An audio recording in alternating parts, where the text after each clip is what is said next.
So we just won't leave David. And here we go. Wow, game 3 starting, and they're tied in the second match.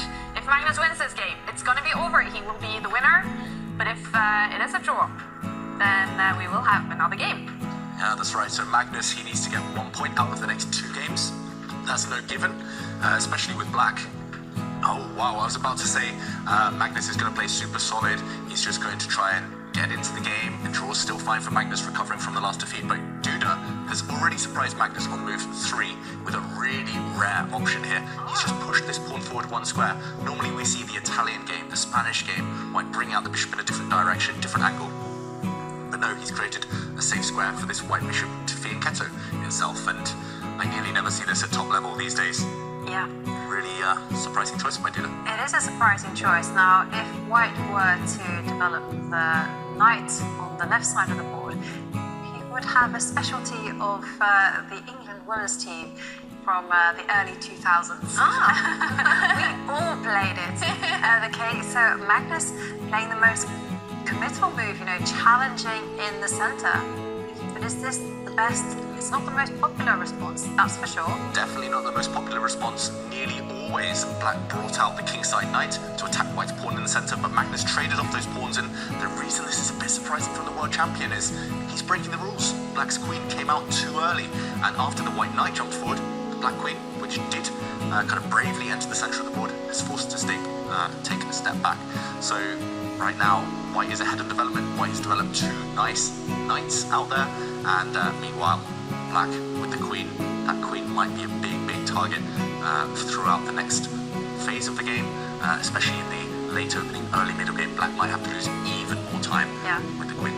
And I just checking the database here, and I can actually see that Magnus has played this position with the white pieces. He seems to be like the most universal player there is. He's always got a game, white or black, in the database in these particular lines. And here I'm just looking at it. He played with the white pieces against Levon Aronian in the London Classic 2019, and it was a game that Magnus lost. So I think that maybe that game made an impression on him, and he's attempting to use Levon Aronian's ideas against Jan-Krzysztof Duda. Okay, and is the game still following that one? Definitely, and that game continued.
Which is to relocate itself to a different diagonal. Yeah, black's light square bishop attack, but also white is maybe threatening to capture the black knight with his bishop and just open up the blinds for the white rooks. Exactly, and if that's the big issue, then you can't play that. You actually have to overprotect your bishop, your dark square bishop. But then, there's a rook pinning the bishop. I mean, it's such an unpleasant position, and he does reinforce the protection of the dark square bishop.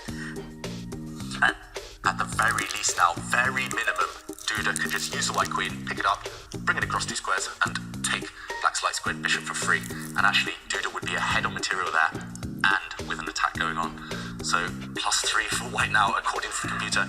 That's why we were so kind of enthusiastic about white's chances, because black is the one defending, and it's so much harder for black to defend than it is for white to attack. And I think Magnus, even if he had half an hour on the clock there, he would have struggled to find the best moves. Computers are the only ones who could ever dream of defending this position. Duda, meanwhile, is he trying to be more ambitious? Is he looking for something else? I think I would just take that bishop off and move first, think later. It's a free piece after all. yeah, it is also tempting just to step forward with the c-pawn and try and win the dark square bishop as well. Which bishop to go for? I know, but I also agree with you. I think I would just capture the light square bishop, because it's not just the light square bishop that's falling as well, it's also pawns. And, Duda takes the knight. He's got a really cunning idea in mind, actually. I ruled this one out automatically. I thought the black queen could go back and recapture this bishop, but white would win instantly. Duda surprising us, surprising Magnus maybe, even stronger than what we... D4 moves have been played. And how often does Magnus even lose? And in 24 moves. Right. Well. And this is also his second loss in a row. So this is going to upset the world champion. Okay, so he defends his bishop with a rook. But okay, pawn takes bishop on the board, and still the attack is brewing for Duda. And now he's going to go rook down. He's currently a whole rook down, Magnus Carlsen, and with this last move, attacking the black rook, the white queen about to win even more pieces. Magnus just resigns. Game over. Duda striking back, fighting back. He's now in the lead today. Wow, and what a comeback by Jan-Krzysztof Duda. Now winning 2. Bishop takes knight, and Magnus didn't even capture this bishop. If he'd taken with the queen, after a queen trade, it looks like black has 2 bishops versus just 1 rook, but white wins by removing the defender of this bishop. Rook takes pawn. Incredible move. This bishop is pinned, so it can't move, and next move, you simply capture it. You win a bishop, you win the game. For example, if it's defended, again, you can remove this pawn, because the bishop cannot jump out of the pin. So queen trade wouldn't have been possible there. If black had captured this bishop with his pawn, then now white would simply capture the black bishop, and due to this pin, black is going to lose a second piece after the pawn steps forward and wins this piece. So Magnus just ignoring it. Wait 1 second, so like you could temporarily be pushing the pawn, attacking the bishop. I'm just thinking that he could potentially be whole rook down. Magnus. Yep. He might be a rook down and being attacked. That is not ideal in anyone's book. So now this bishop is under fire. Notice how this bishop still cannot move. If you move it out of the way, your queen drops behind, and still this pin is just deadly. It's all about the rooks. And black's bishop here under fire, black's bishop here under fire. I think it's game over. I think Magnus is going to resign any moment. I just can't see a way to survive. For example, if you move this bishop out of the way, as Ivanka mentioned, there's just no good square. If you drop the bishop back, you walk into a nasty check on the back rank. And just no safety here. In the current position, Duda has done everything right. This is a bit of a masterpiece so far from him. How impressive.